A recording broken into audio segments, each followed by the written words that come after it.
48 سالہ خاتون ہیں، ان کے کوئی اولاد نہیں ہے، تو انہوں نے اپنے شوہر کی بہن کا بچہ وہ لینا چاہتی ہیں، اور انہوں نے سوچا کہ اپنے شوہر کے چچا کی بہو جو ایک الگ خاندان سے آئی ہیں اس کو دودھ پلوا دیں، تو کیا یہ بچہ ان عورت کے لیے محرم بن سکتا ہے کہ نہیں؟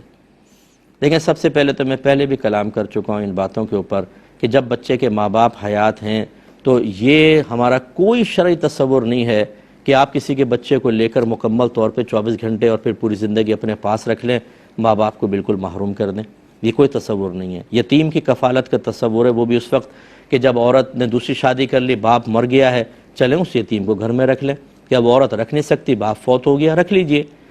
یا پھر اگر ماں نے رکھا ہوا ہے تو اس یتیم کو آپ وہاں پہ جا کے پیسے دیتے رہیں، پھر گھر پہ رکھنا ضروری نہیں ہے، اسے ماں سے جدا نہیں کیا جائے گا۔ تو یہ کہاں سے آپ نے تصور نکالا کہ آپ کسی کا بچہ لے کر آپ باہر کے ملکوں میں چلے جائیں، ماں باپ ترستے رہیں، تڑپتے رہیں اپنے بچے کے لیے، اور بچے کو پتہ بھی نہ ہو کہ میرے اصل ماں باپ کون ہیں؟ یہ تو قطع رحمی ہے، آپ نے بہت بڑا غلط کام کیا۔ اور اسی طریقے سے ہمارے مذہب اسلام کی تعلیم دیکھیں کہ اگر دو کمسن غلام ہوں، دو بھائی ہوں، چھوٹے غلام ہیں، شریعت کہتی ہے ان دونوں کو ایک ساتھ بیچو یا نہ بیچو، علیحدہ علیحدہ نہ بیچو کہ یہ چھوٹے بچے ہیں، ان کے دل ٹوٹیں گے کہ میرا بھائی کہاں چلا گیا اور مجھے کہاں بیچ دیا۔ اتنا جہاں خیال رکھیں رشتوں کا، وہاں پر آپ یہ کہیں کہ جی بچوں کو لے جائیں۔ میں نے یہیں پر ایک بات بیان کی تھی، ایک بہن کا درد میں نے اتنا محسوس کیا،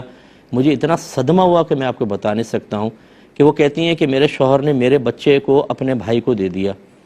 اور وہ ادھر دوسری جگہ لے گئے۔ اب وہ اس بچے کو ملوانے کے لیے نہیں لاتے کہ کہیں ایسا نہ ہو کہ میری مامتا جاگے اور میں بچے کو لینے کا کہوں، یا بچہ مجھے پہچان کر میری طرف آنے کی کوشش کرے، وہ ملواتے ہی نہیں ہیں۔ یہ کتنا بڑا ظلم ہے، اس عورت کے شوہر کا آخرت میں بہت سخت انجام ہونے والا ہے۔ اور جو اس طرح کے بچوں کو لے جا کر پھر نہ ماں سے ملوا رہے ہیں نہ باپ سے ملوا رہے ہیں، آپ کو راحت ملے گی، آپ کو ثواب ملے گا، آپ اس پہ شرعی دلیل لے لیں۔ چلیں اگر کوئی عالم اور مفتی آپ کو اجازت دے دینا، ٹھیک ہے، پھر میں ان کے رائے کو چیلنج نہیں کروں گا، آپ کے لیے بھی شرعی دلیل ہو جائے گی، جی ایک مفتی صاحب سے ہم نے پوچھ لیا، انہوں نے اجازت دی ہے، لیکن ان سے بھی کہیے گا شرعی دلائل کے ساتھ بتائیں۔ اگر وہ اجازت دے دیتے ہیں بالکل آپ کو اجازت ہے، اگر نہیں ہے تو اپنی سوچ کے مطابق آپ ایسا نہیں کر سکتے ہیں، اس سے اجتناب کیجئے۔ پہلی بات تو یہ سمجھ لیں۔ دوسرا جو آپ نے پورا یہ لکھا ہے، اگر کسی اجنبی عورت سے دودھ پلا لیا تو آپ سے محرم کا رشتہ کیسے قائم ہوگا؟ جیسے وہ بچہ بالغ ہوا، یہ خاتون جو ہیں انہیں ان بچے سے پردہ کرنا واجب ہو جائے گا، اور یہ بہت مشکل ہوتا ہے جب آپ ایسے ایڈاپٹ کر لیتے ہیں بچے کو، تو جو گھر کی لڑکیاں ہوتی ہیں وہ اس کے ساتھ بیٹھ رہی ہوتی ہیں کیونکہ وہ بھائی سمجھتی ہیں، ماں بھی سامنے ہے، اور اگر لڑکی ہے تو شوہر اور بھائی وغیرہ جو لڑکے ہیں وہ، حالانکہ یہ حرام اور گناہ کبیرہ ہے، وہ نامحرم ہے۔ جب تک کہ وہ 2.5 سال کی مدت کے اندر اندر اس عورت کے کسی محرم سے دودھ نہ پی لے، جیسے بہن کا دودھ پی لیا، والدہ دودھ پلا دیتی، چلے پھر یہ رشتے قائم ہوتے، لیکن اجنبی عورت سے تو نہیں ہوں گے۔ اور ہمارے گھروں میں یہ گناہ ہو رہے ہیں، سامنے گناہ ہو رہے ہیں،